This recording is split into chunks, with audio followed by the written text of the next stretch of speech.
ఇజ్రాయెల్పై Iran విరుచుకుపడుతోంది. Iran ballistic క్షిపణుల దాడిలో ఇజ్రాయెల్లో నివాసాలు నేలమట్టం అవుతున్నాయి. ఇరాన్లోని 3 అణు స్థావరాలపై అమెరికా దాడులు చేయడంతో ఇరాన్ ఆగ్రహంతో ఉంది. ఇజ్రాయెల్లోని టెల్ అవీవ్ ప్రాంతంలో ఇరాన్ క్షిపణులతో దాడులు చేస్తోంది. అమెరికా చర్యలపై ఇరాన్ నిప్పులు చెరుగుతోంది. అమెరికా శాశ్వత పరిణామాలను అనుభవించాల్సి ఉంటుందని ఇరాన్ మంత్రి సయ్యద్ అబ్బాస్ హెచ్చరించారు.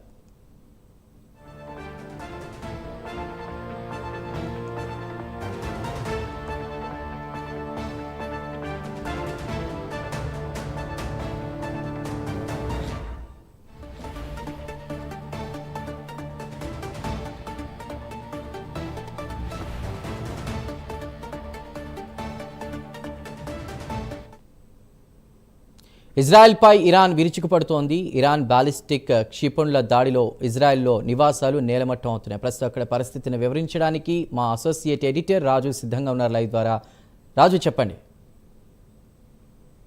చందు, మొత్తానికి ఇవాళ అమెరికాకి సంబంధించినటువంటి ఏదైతే బాలిస్టిక్ క్షిపణులు ఒక్కసారిగా ఇరాన్లో ఉన్నటువంటి అణ్వాయుధ ప్రాంతాలని, అణ్వస్త్రాలకు సంబంధించినటువంటి బేస్ సెంటర్స్ ఏవైతుంటాయో వీటిని నాశనం చేసినటువంటి పరిస్థితి. దీంతో ఒక్కసారిగా ఇరాన్ ఆగ్రహావేశాలకి ప్రస్తుతానికి ఇజ్రాయెల్ గిలగిలా కొట్టుకుంటుంది. ప్రస్తుతానికి ఇజ్రాయెల్లో ఒక రకంగా చెప్పాలంటే రెడ్ అలర్ట్ ప్రకటించారు. అంతేకాకుండా అక్కడ ఉన్నటువంటి ప్రజలందరికీ కూడా ఇజ్రాయెల్ ప్రభుత్వం హెచ్చరికలు కూడా జారీ చేసింది. అయితే ఇవాళ ఉదయం నుంచి కూడా ఇరాన్కి సంబంధించి భారీ ఎత్తున బాలిస్టిక్ క్షిపణులతోటి అక్కడ దాడులు చేస్తూ ఉన్నటువంటి పరిస్థితి. దీంతో ఇజ్రాయెల్లో ఉన్నటువంటి అనేక ప్రాంతాలు ప్రస్తుతం టార్గెట్ అయినటువంటి సిచ్యువేషన్ కనిపిస్తుంది. ఎస్పెషల్లీ ఇజ్రాయెల్లో ఉన్నటువంటి బెన్ గురియన్ విమానాశ్రయం మీద ఇరాన్కి సంబంధించిన క్షిపణుల దాడి జరిగింది. ఈ దాడులకు సంబంధించి ఇప్పటి వరకు కూడా అంటే ప్రాణ నష్టం సంభవించలేదు, కానీ 11 మంది వరకు కూడా తీవ్ర గాయాలను కూడా గుర్తించినటువంటి పరిస్థితి. మరోపక్క ఈ ఎయిర్పోర్ట్లో సహాయక చర్యలు కూడా ప్రారంభించినటువంటి సిచ్యువేషన్ కనిపిస్తుంది. మరోపక్క ఇజ్రాయెల్పై బాలిస్టిక్ మిసైల్ తోటి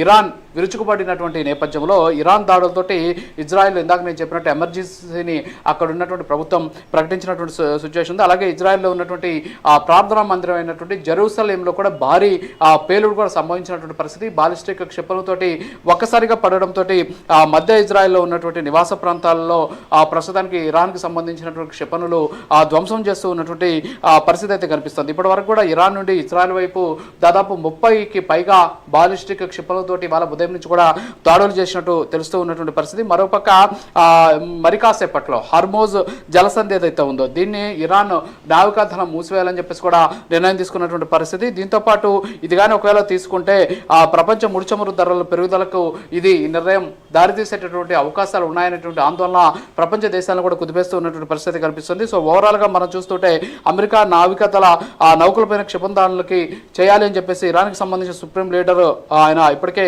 ఆదేశాలు కూడా జారీ చేసిన పరిస్థితి. సో ఓవరాల్గా చూస్తే ఇరాన్ భీకర దాడులతోటి భారీ ఎత్తున అక్కడ ఇబ్బందికరమైనటువంటి పరిస్థితి ఉంది. జెరూసలేంతో పాటు టెలియలేవ్ టార్గెట్గా ప్రస్తుతానికి ఇరాన్ దాడులు కూడా చేస్తూ ఉన్నటువంటి పరిస్థితి. ముప్పేట దాడులు చేస్తూ ఉండడంతో ఇజ్రాయెల్ ఇబ్బందులు పడుతూ ఉన్నటువంటి సిచ్యువేషన్ ఉంది. ఇరాన్ దాడులకు సంబంధించినటువంటి నేపథ్యంలో ఇజ్రాయెల్కి సంబంధించినటువంటి పౌరులకు ప్రభుత్వ హెచ్చరిక కూడా జారీ చేసిన పరిస్థితి. పౌరులందరూ కూడా షెల్టర్ హోమ్స్లో ఉండాలని చెప్పేసి, అలాగే హోమ్ ఫ్రంట్ కమాండ్ సూచనలు పాటించాలని చెప్పేసి కూడా చెప్పినటువంటి పరిస్థితి. అంతేకాకుండా క్షిపణి దాడుల కారణంగా అత్యవసర చర్యలు కొనసాగుతున్నాయి. ఇందులో ప్రజలంతా కూడా అప్రమత్తంగా ఉండాలని చెప్పేసి ఇప్పటికే చెప్పినటువంటి పరిస్థితి ఉంది. మరోపక్క అమెరికాకి సంబంధించి ఏదైతే క్షిపణులు దాడి చేసిన నేపథ్యంలో ఇరాన్లో ఉన్నటువంటి ఫోర్డ్ ఇది ఒక అణుఇంధన శుద్ధి కర్మాగారం, దీంతో పాటు నతాంజ్ అనేటటువంటి యురేనియం శుద్ధి కర్మాగారంతో పాటు ఇస్ఫహాజ్ అనేది అణ్వస్త్ర టెక్నాలజీకి సంబంధించినటువంటి ఒక సెంటర్. సో ఈ 3 కూడా చాలా కీలకమైనవి ఇరాన్కి సంబంధించినటువంటి అణ్వాయుధాలకు సంబంధించినటువంటి అంశంలో. సో కాబట్టి ఈ 3 మీద కూడా భారీ ఎత్తున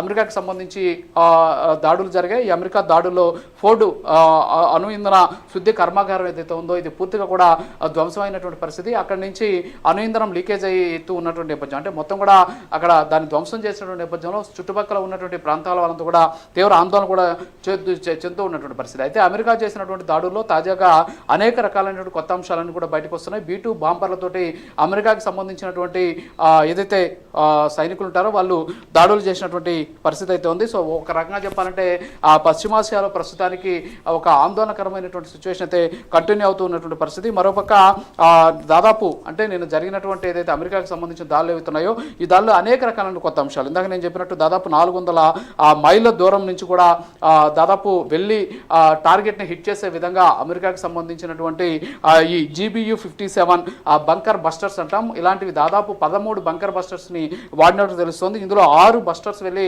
ఈ 3 ఏదైతే అణు ఇంధన ఉందో ఆ ప్రాంతాలని టార్గెట్ చేసినటువంటి పరిస్థితి. ఒక్కొక్క దాంట్లో 2 టన్నుల వరకు కూడా పేలోడ్ ఉంది. ఏది ఈ బంకర్కి సంబంధించిన బస్టర్స్ అనే దాంట్లో దాదాపు 2 టన్నుల పేలోడ్ని పెట్టి లోపలికి వెళ్ళినటువంటి పరిస్థితి. ఇది దాదాపు 400 మైళ్ళ దూరంలో, అంటే దీన్ని చాలా దారుణంగా, అంటే ఫోర్డ్కి సంబంధించి ఏదైతే అణు ఇంధన శుద్ధి కర్మాగారం ఉందో ఇది చాలా రహస్యంగా, అంతేకాకుండా చాలా జాగ్రత్తగా 1986కి సంబంధించినటువంటి అంశాలను కూడా దృష్టిలో పెట్టుకున్నటువంటి ఇరాన్ చాలా జాగ్రత్తగా దీన్ని అక్కడ తయారు చేసినటువంటి పరిస్థితి. అది కూడా చాలా పకడ్బందీగా ఏర్పాటు చేసినటువంటి పరిస్థితి. సో దాన్ని కూడా అక్కడ ఉన్నటువంటి పర్వత శ్రేణులన్నింటినీ కూడా ఢీకొంటూ వాటన్నిటిని కూడా చీల్చుకుంటూ ఇది వెళ్ళి అక్కడ ఉన్నటువంటి ఈ అణు ఇంధన శుద్ధి కర్మాగారం ఏదైతే ఉందో దాని మీద అటాక్ చేసినటువంటి పరిస్థితి అయితే ఉంది. సో ఓవరాల్గా చూస్తే అమెరికా తీసుకున్నటువంటి చర్యల పట్ల మరొక ఇరాన్ కూడా తీవ్ర ఆగ్రహం వ్యక్తం చేస్తుంది. ఖచ్చితంగా దీనికి సరైనటువంటి సమాధానం చెప్తాం, మీరు స్టార్ట్ చేశారు మేము ముగిస్తామని చెప్పేసి కూడా ఇరాన్కి సంబంధించినటువంటి మంత్రి సయ్యద్ అబ్బాస్ కూడా గత కొద్దిసేపటి క్రితం మాట్లాడినటువంటి పరిస్థితి. సో అమెరికా ఇందులో ఎంటర్ కావడంతో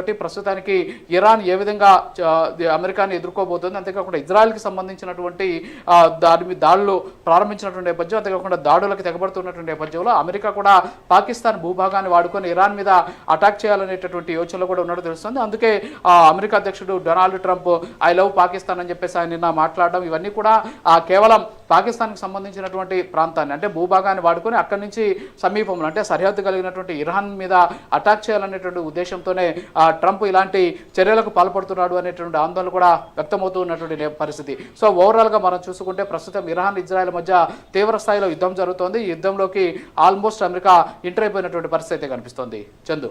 right Raju, thank you for the updates.